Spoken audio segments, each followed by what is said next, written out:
Welcome to the Sudoku tutorial brought to you by Sudoku4adults.com.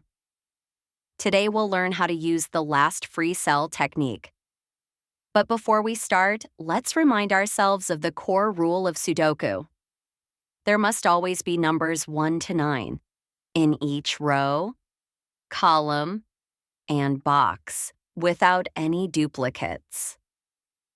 Yeah, right. Let's start the tutorial. First, we will look at this box. There is only one empty cell, and you can see that number 3 is missing. This is where we place the 3. The same technique applies to columns, so let's take a look at this column.